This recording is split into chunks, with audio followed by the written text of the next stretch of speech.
Hello student, class +2 से अपना सबसे इम्पोर्टेंट चैप्टर चल रहा था इनडिफाइन इंटीग्रल्स।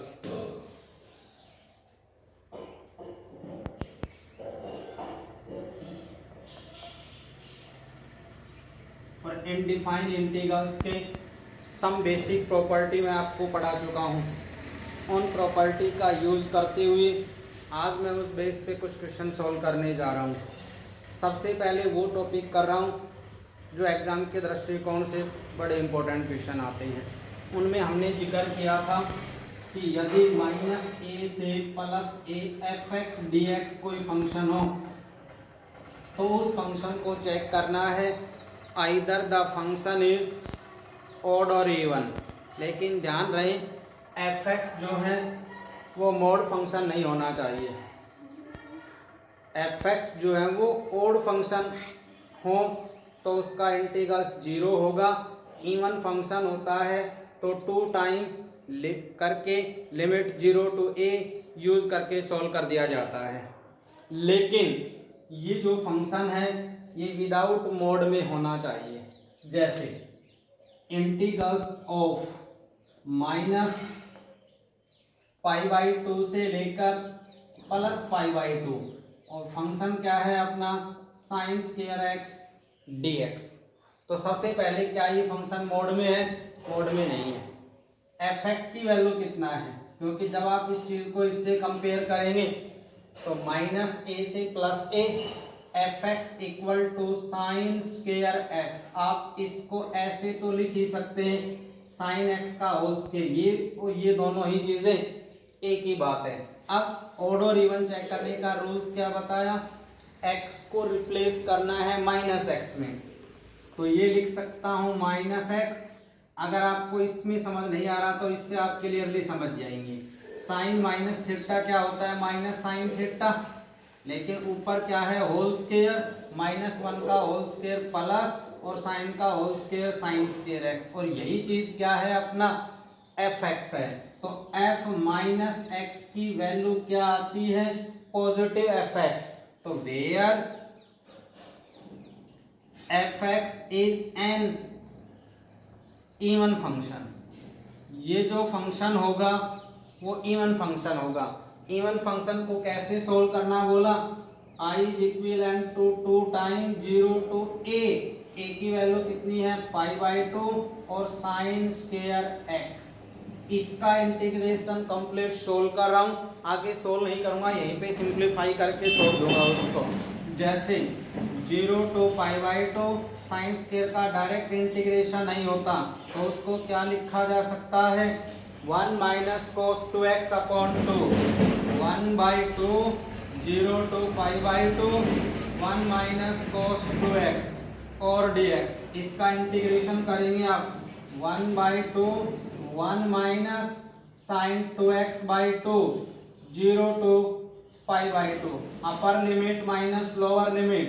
तो 1/2 π/2 - 1/2 into sine 2 time of π/2 -0 -0 upper limit minus lower limit. इसकी वैल्यू साइन पाई की वैल्यू आप इसको ब्रेक करके कर सकते हैं cos π/2 जो 0 को रिप्रेजेंट करता है। तो इस तरह से ये क्या आ गया? π/2 इंटू यहाँ पे क्या था? ये 2 टाइम्स, सॉरी 2 टाइम्स और ये वाला जो 2 कैंसिल था ये इससे कैंसिल। तो 2 टाइम्स से 2 कैंसिल, अंदर क्या आ गया? π/2 -0। तो अपना आंसर कितना आ गया? π/2। क्लियर बेटा? और देखिए इस तरह का कि यदि क्वेश्चन हो ऑड और इवन के ऊपर तो उसको किस प्रकार सॉल्व करेंगे। Second, f(x) is equivalent to integrals of -1 to +1 sin की पावर 5 cos की पावर 4x dx। कहीं मोड तो नहीं है? क्वेश्चन मोड में नहीं होना चाहिए। अगर मोड में आ जाएगा तो लिमिट -a से +a की कोई वैल्यू नहीं होंगी। पहले उसके मोड को सिंप्लीफाई करना होगा, उसके बाद सोल्व करना होगा। तो यहाँ पे हमने क्या देखा? इट इम्प्लाइज f(x) की वैल्यू क्या है? sin की पावर 5 cos की पावर 4। एफ माइनस एक्स की वैल्यू कितनी हो जाएंगी, साइन की पावर 5 माइनस एक्स कोस की पावर 4 माइनस एक्स। बट हम जानते हैं sine minus theta minus sine theta होता है, लेकिन माइनस को 5 टाइम मल्टीप्लाई करूंगा तो माइनस कोस थीटा ही होता है, इस पे कोई फर्क नहीं पड़ेगा। तो ये क्या आ गया माइनस एफ एक्स। कैसा फंक्शन हुआ, ओड फंक्शन। तो F X is odd function. अगर ओड फंक्शन है तो उसका integrals directly I is equivalent to 0। Clear. उसी टाइम यूज करना होगा जब अपने पास ओड और इवन का केस बनता होगा, उस टाइम पे यूज करना होगा। नेक्स्ट वन इज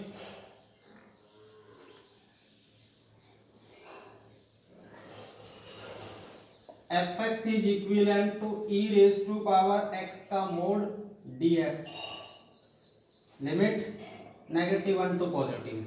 यहाँ पे क्या आ गया, x की जो वैल्यू है वो -1 से और +1, क्योंकि ये जो लिमिट होती है ये लोअर लिमिट, ये वाली जो लिमिट होती है ये वाली को आप अपर लिमिट के केस में सॉल्व करते हैं, lower limit and upper limits.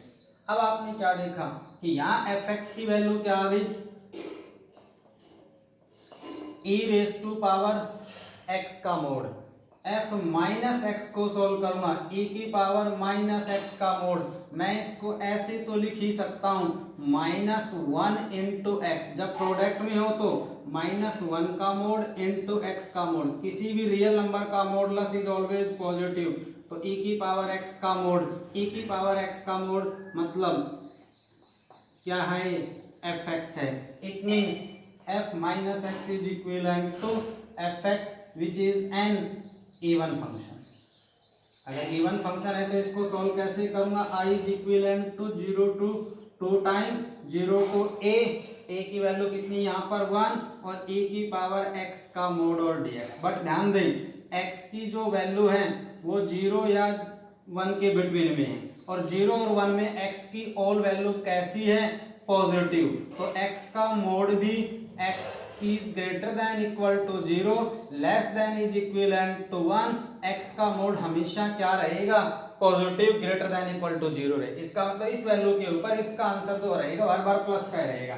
तो 0 to 1 e की पावर x का मोड और dx, e की पावर x का e की पावर x 0 to 1 2 टाइम, तो ये आ गया e की पावर 1 माइनस e की पावर 0, e की पावर 1 e किसी की पावर 0, उसकी वैल्यू क्या बनती है, 1 बनती है। तो इस तरह से आपको सोल्व करके उसकी क्रिटिकल पॉइंट की वैल्यू निकालनी होगी कि क्रिटिकल वैल्यू किसको रिप्रेजेंट करती है। नेक्स्ट वन इज नेक्स्ट, ये तो था बेटा ओड और इवन। इस प्रकार के केस में, ओड और इवन केस में जब आप इसको सोल्व कर रहे हैं तो उस टाइम पे हमें ओड और इवन से संबंधित जो भी क्वेश्चन होंगे उनको सॉल्व करने के बाद नेक्स्ट क्वेश्चन आता है ओड और इवन पे। i is equivalent to, limit दे रखी है -1 to +1 log 2 minus x upon 2 plus x dx। Odd और इवन के केस में लास्ट क्वेश्चन सॉल्व करने जा रहा हूँ। इस टाइम पे fx की वैल्यू कितनी हुई, log 2 minus x upon 2 plus x. तो f माइनस एक्स की कितनी होंगी, log x को माइनस एक्स में रिप्लेस करने पर 2 माइनस एक्स। इस टाइम मैं इसको क्या लिख सकता हूँ, 2 plus x upon 2 minus x की पावर यहाँ पे क्या है +1। अगर इसके बेस फ्रैक्शन को चेंज कर दूं 2 minus x upon 2 plus x, तो इसकी पावर क्या लिखनी पड़ेगी मुझे, -1। और यहाँ हमने क्या पढ़ा था, log m raise to power n, इसको लिख दिया जाता है n log m। तो -1 आगे आ गया और log 2 minus x upon 2 plus x, और ये क्या था अपना fx, तो क्या बनाए नेगेटिव fx। क्या हुआ, ओड फंक्शन, और ओड फंक्शन का इंटीग्रल इज 0। तो बेटा इस तरह से ये ओड और इवन से रिलेटेड जो क्वेश्चन बनते थे ये हमने सॉल्व किया। अब वो क्वेश्चन सॉल्व करने जा रहा हूँ जब लिमिट -a से +a में हो बट क्वेश्चन मोड में हो। इनको ध्यान से देखना, एक क्वेश्चन 101% आता है एग्जाम में। लिमिट आपको -1 से +1 ही मिलेगी। जैसे let I is equivalent to -3 to +3 और क्वेश्चन क्या है x + 1 का मोड और dx। यहाँ पे आपको चेक नहीं करना है कि फंक्शन ओड होगा या इवन होगा, क्योंकि हम जानते हैं every modulus function is always positive, तो चेक करने की जरूरत ही नहीं है, आंसर निकल के आएगा, क्या आएगा, पॉजिटिव। तो ध्यान रहे जब भी क्वेश्चन मोड में हो या ग्रेटेस्ट इंटीजर में हो तो पहले उसको मोड को हटाना है, ग्रेटेस्ट इंटीजर है तो ग्रेटेस्ट इंटीजर फंक्शन को हटाना होगा। अब यहाँ पे x की वैल्यू क्या है, -3 से लेकर और +3 तक, इसका मतलब ये कोई रियल नंबर लाइन है, यहाँ -3 है, यहाँ +3 है, ये क्या है, ऑल रियल नंबर्स x की वैल्यू है, क्योंकि ये x की लोअर लिमिट, ये x की अपर लिमिट, इसके बिटवीन में जितने भी नंबर आते हैं ये सब x के आंसर हैं।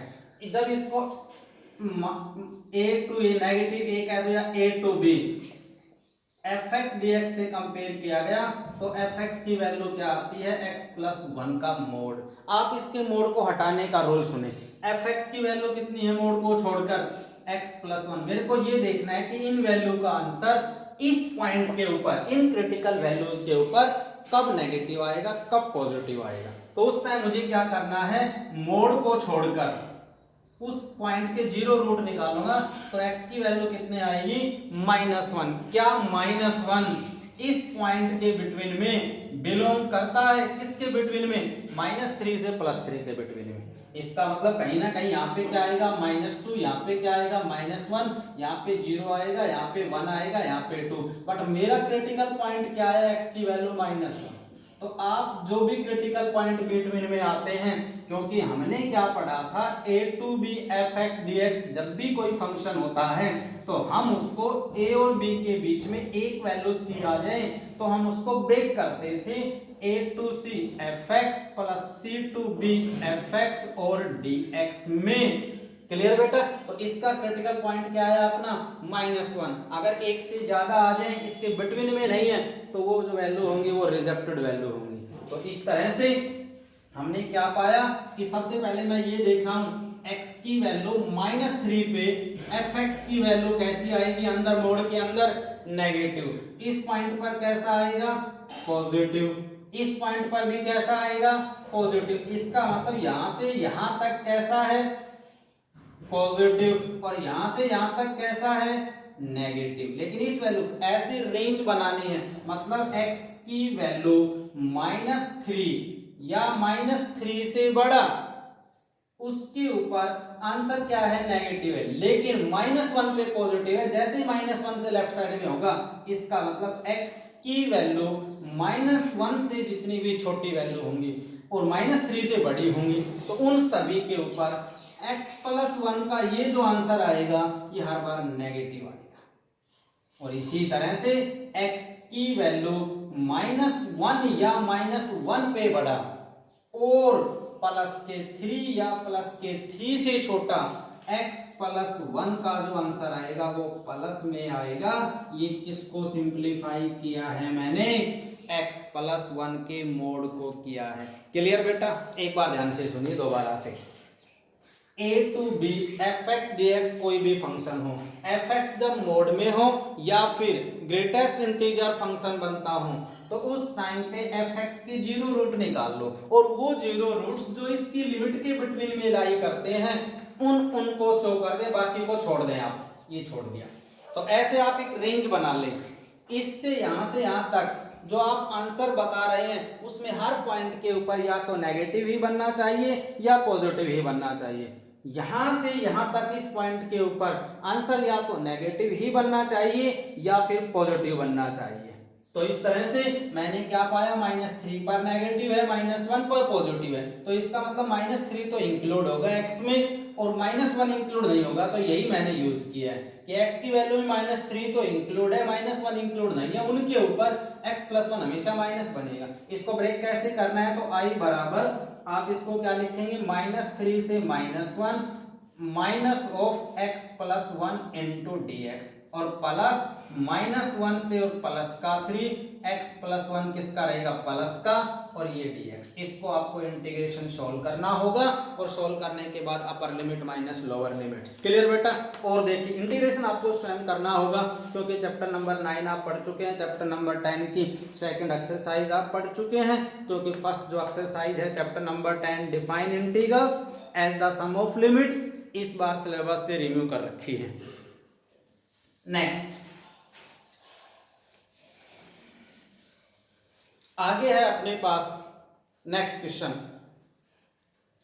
Integration of 0 to 2 modulus of x square plus 2x minus 3 और dx, x square plus 2x minus 3, f x की वैल्यू कितनी है, x square plus 2x minus 3। अगर पॉसिबल है तो इसके फैक्टर करें, इसके फैक्टर करूंगा तो क्या आएंगे, जिनका सम तो क्या आना चाहिए, +2 प्रोडक्ट क्या आनी चाहिए, -3, तो इसके फैक्टर बनेंगे x प्लस 3 और x माइनस 1। इसके जीरो रूट निकालूंगा तो x की वैल्यू -3 आएगी और x की वैल्यू 1 आएगी। अपना रियल नंबर कहां से कहां तक है, x की वैल्यू 0 और x की वैल्यू 2, 0 से 2 में प्रत्येक x की वैल्यू क्या है, पॉजिटिव है, कोई वैल्यू नेगेटिव नहीं है। और ये वैल्यू कैसी आई, नेगेटिव, तो इसका मतलब निकला that value is rejected value because that value does not belongs to the given limit lower to upper limits. Then x की वैल्यू क्रिटिकल पॉइंट 1, क्या 1 इसके बिटवीन में कहीं आता है, सपोज मैंने मान लिया x यहां आता है, तो ये पॉइंट बन गया अपना। तो इसका मतलब क्या निकला कि x की वैल्यू 0 के ऊपर fx 0 पे रखूंगा तो यहाँ 0 यहाँ 0, आंसर कैसा आएगा, नेगेटिव। कब, जब x बराबर 0। अगर x बराबर 1 है, 1 के ऊपर कैसा आएगा, 1 + 2 3 - 3 कैसा आएगा, 0। fx की वैल्यू कैसी आएगी, 0। इस पे fx की वैल्यू कैसी आ रही है, नेगेटिव। इस पे fx की जो वैल्यू है x बराबर 2 पर पॉजिटिव। अब 0 इज आइदर, ऐसे तो हमने क्या पढ़ा है, 0 इज आइदर नेगेटिव और nor positive but generally include in positive. तो इसका मतलब यहां से यहां तक आंसर कैसा है, हर बार पॉजिटिव। यहां से यहां तक ये वैल्यू इंक्लूड नहीं है, इसमें कैसा है, नेगेटिव। तो मैंने क्या पाया, x² + 2x - 3 उसका जो मोड है उसमें अगर x की वैल्यू 0 या 0 से बड़ा है लेकिन 1 से क्या है, छोटा है, तो माइनस होगा उस टाइम पे ये वाला फंक्शन, क्योंकि यहां से यहां तक की रेंज में fx की वैल्यू कैसी है, नेगेटिव है। लेकिन x की वैल्यू 1 या 1 से बड़ा लेकिन 2 या 2 से छोटा, fx का जो आंसर होगा वो पॉजिटिव होगा। तो अपना i = क्या बना, 0 to 1 -x² + 2x - 3 dx और +1 to 2 x² + 2x - 3 dx। Integration तो करना जानते हैं आप, x² का क्या हो जाएगा, x³ 2x का हो जाएगा 2 टाइम x²/2 और -3x, upper limit minus lower limit, upper limit minus lower limit दोनों का sum, that can be solve the integrals. Clear बेटा? दूसरा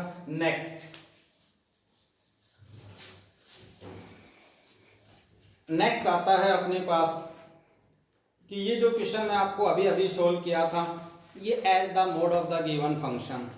नेक्स्ट है i = 0 to 4 x² - 4, क्योंकि फंक्शन की लिमिट चाहे -a से +a हो, चाहे 0 to a हो, कुछ भी हो, वो सारे रूल्स फेल है। पहला काम होता है, क्योंकि हमने अभी तक डायरेक्टली मॉडुलस और ग्रेटेस्ट इंटीजर फंक्शन का इंटीग्रल्स नहीं बताया, तो पहला काम होता है इसके मोड में आए तो मोड को हटाना, ग्रेटेस्ट इंटीजर में आता है तो ग्रेटेस्ट इंटीजर को हटाना। fx की वैल्यू कितनी है मोड को छोड़कर, x² - 4। अगर पॉसिबल है तो फैक्टर करें a + b और a - b, क्योंकि इसको क्या लिखा जा सकता है, x² -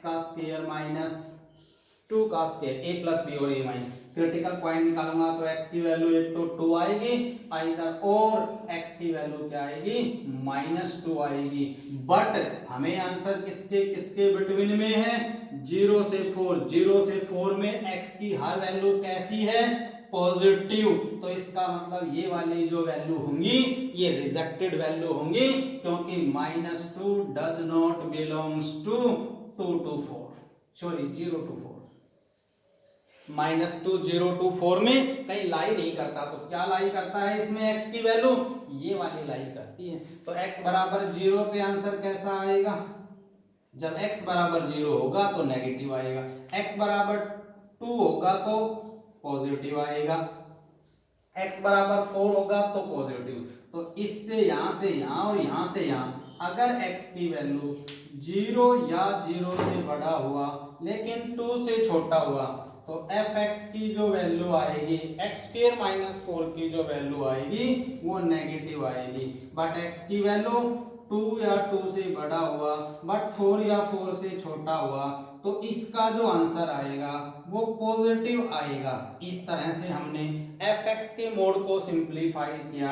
अब इंटीग्रेशन क्या बना, 0 to 2 माइनस करके x² - 4 और dx और प्लस 2 to 4 x² - 4 और dx। इंटीग्रेशन आपको डायरेक्ट बता रहा हूं, x² का बना x³/3 -4 4x। इसी तरह से उसका अपर limit minus lower limit, integration करने के बाद अपर limit minus lower limit, simplify, that is answer.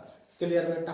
Next, ये तो वो क्वेश्चन है जब लिमिट को ना देखते हुए मोड को ध्यान में रखते हुए मोड को जब सिंप्लीफाई किया जाएगा तो इस प्रकार से सिंप्लीफाई किया जाएगा। अब तक हमने क्या देखा कि केवल एक मोड में आया हुआ था। अगर एक से ज्यादा मोड में आ जाए, जैसे I = 3 to 6 x - 4 का मोड, x - 5 का मोड और x - 6 का मोड और dx। क्लियर। x - 3 का मोड, आप इसको ये कर लें, x - 3 x - 4 x - 5 का मोड और dx। एक बार ध्यान दें, fx की वैल्यू कितनी आ गई, x - 3 x - 4 x - 5। Critical value निकालूंगा तो x की वैल्यू आएगी 3 4 और 5। अपना x की क्रिटिकल वैल्यू कितनी है, लोअर लिमिट कितना है 3, अपर लिमिट कितनी है 6, बिटवीन क्या 3 इसके लाई करता है तो ये रहा, 4 लगभग यहाँ आएगा, 5 लगभग यहाँ आएगा, तो ये बन गया।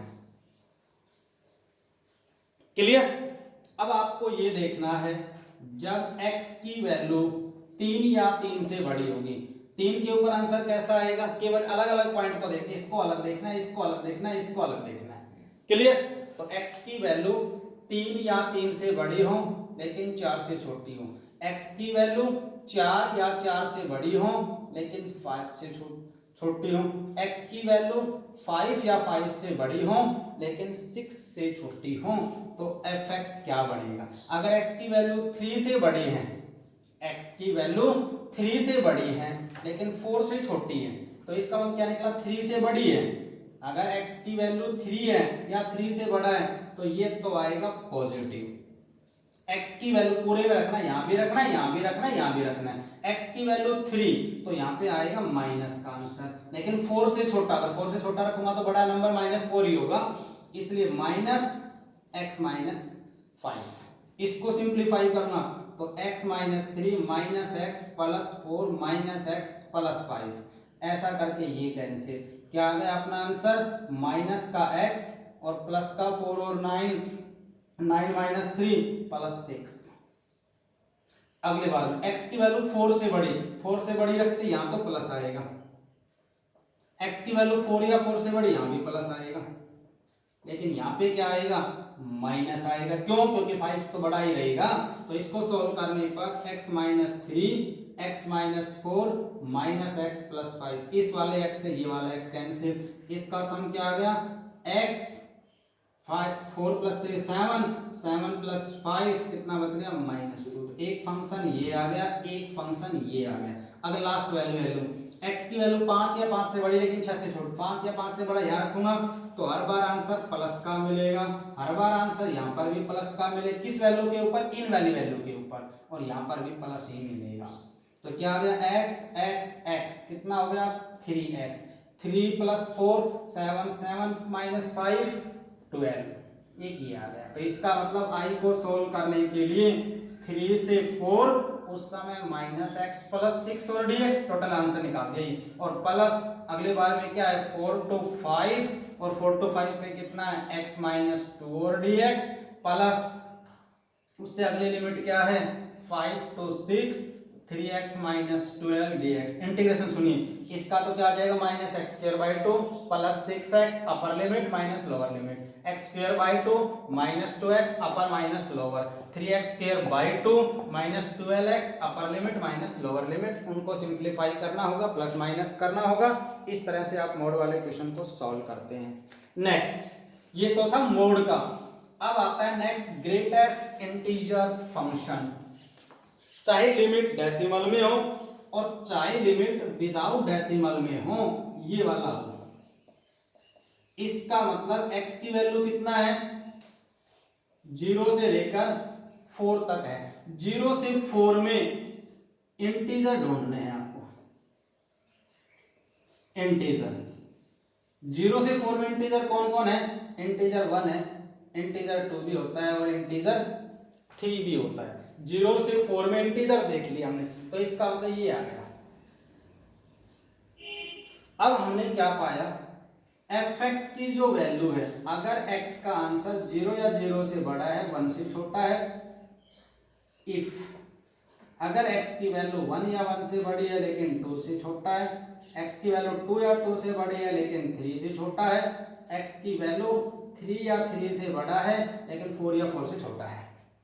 अब मैं जानता हूं fx की वैल्यू कितनी है, x का मोड। अगर यहां पर है x का मोड, अगर मैं x की वैल्यू 0 या 0 से बड़ी लूंगा लेकिन 1 से छोटे लूंगा, तो इसका जो आंसर हर बार आंसर क्या मिलेगा, मुझे 0 ही मिलेगा, 0।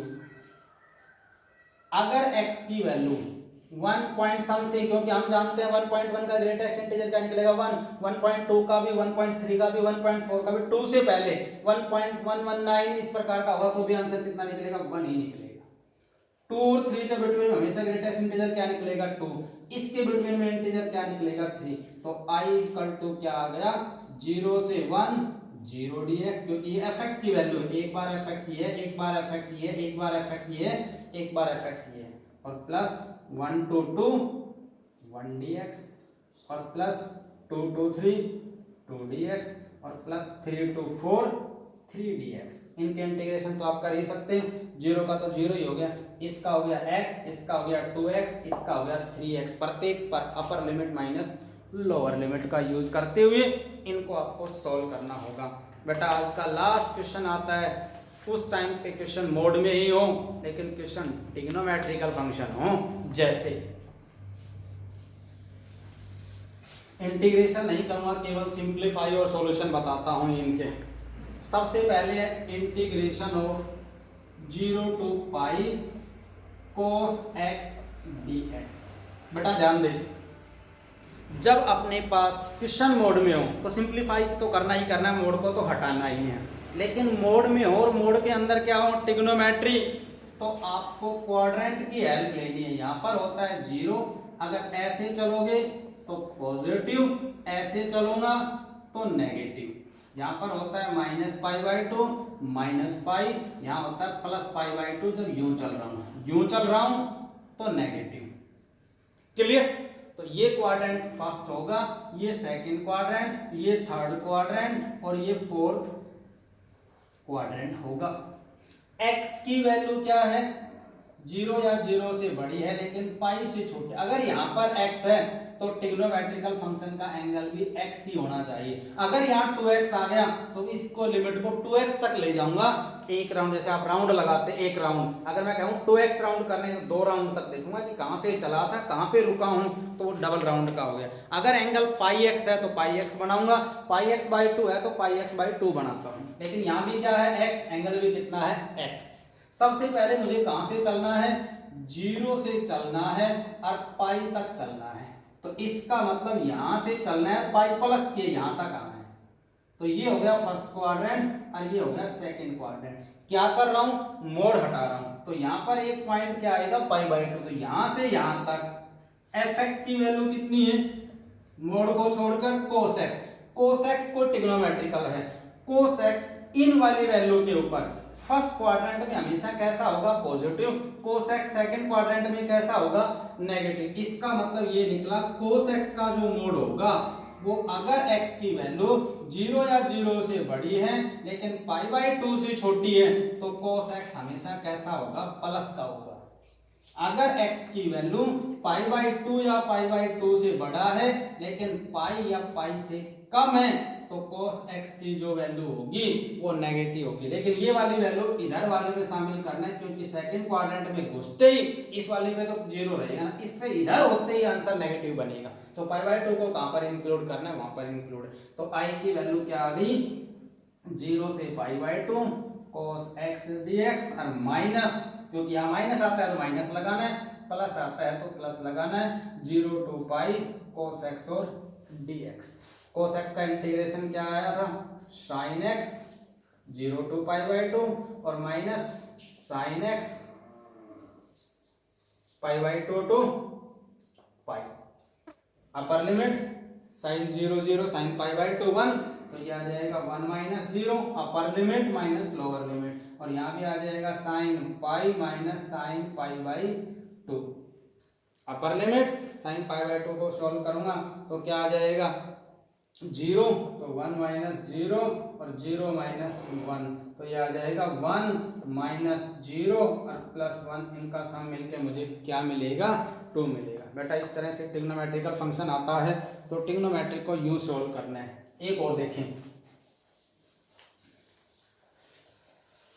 fx की जो वैल्यू है वो -पाई/4 से +पाई/4 sin x का मोड और dx। fx की वैल्यू कितनी है, sin x का मोड, यहां भी क्या है x, x की वैल्यू -पाई/4 से लेकर +पाई/4, यहां पर भी x है यहां पर भी x है, कोई दिक्कत नहीं है। यहां पर कोई एंगल होगा, पहले इसको उसी टाइम मल्टीप्लाई करके सेम एंगल बनाता हूं। अब क्या है, पहले ये देखो कि -पाई/4 कहां पर है, अप्रोक्सीमेट यहां पर होगा -पाई/4 और अप्रोक्सीमेट यहां पर होगा +पाई/4 और यहां क्या होगा, 0। इसका मतलब यहां से यहां तक तो कौन सा क्वाड्रेंट हो गया, फोर्थ, और यहां पर कौन सा हो गया, फर्स्ट। और fx कौन है, sin x। अब sin x फोर्थ क्वाड्रेंट में तो कैसा होता है, negative, sin x first quadrant में कैसा होता है, पॉजिटिव। तो i बराबर क्या आ गया, माइनस, क्योंकि आपका आंसर क्या आ गया।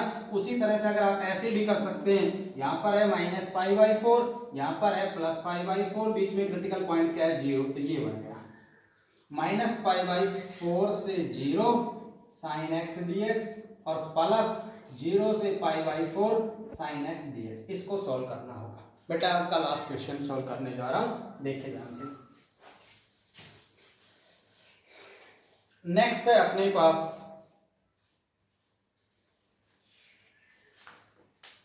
Integration of 0 to pi sin x का मोड cos x का मोड। x की वैल्यू 0 या 0 से बड़ी लेकिन पाई/2 से छोटी। अब 0 से पाई/2 का मतलब क्या निकला, फर्स्ट क्वाड्रेंट। अब फर्स्ट क्वाड्रेंट में जो sin x का जो आंसर होगा वो पॉजिटिव रहेगा, या तो 0 आएगा या 0 से बड़ा आएगा। cos x की वैल्यू भी कब, जब x की वैल्यू 0 या 0 से बड़ी होंगी और पाई/2 या पाई/2 से छोटी होंगी। ये भी ग्रेट रहेगा, ये भी ग्रेट, इन दोनों की प्रोडक्ट प्लस इनटू प्लस वो भी क्या रहेगा, ग्रेटर देन 0। इसलिए मैं क्या कह सकता हूं, sin x into cos x is greater than 0 if x is greater than equal to 0 less than equal to pi. तो ये वैल्यू क्या होगी, हमेशा डायरेक्टली मोड को क्या कर दिया मैंने, बीच में कोई वैल्यू ब्रेक की नहीं आई कि यहां से यहां तक ब्रेक करने पर प्लस आता है, यहां से यहां पर माइनस आता है, कंप्लीटली क्या आती है, पॉजिटिव। तो i बराबर मोड को हटा दिया गया। जब कंप्लीट पे प्लस है, कंप्लीट पे माइनस है तो माइनस लगा दो, मोड हटा के, प्लस है तो प्लस लगा दो। इसके आगे आपको सोल्व करना होगा। 2 से मल्टीप्लाई, 2 से डिवाइड, क्या बन गया sin 2x।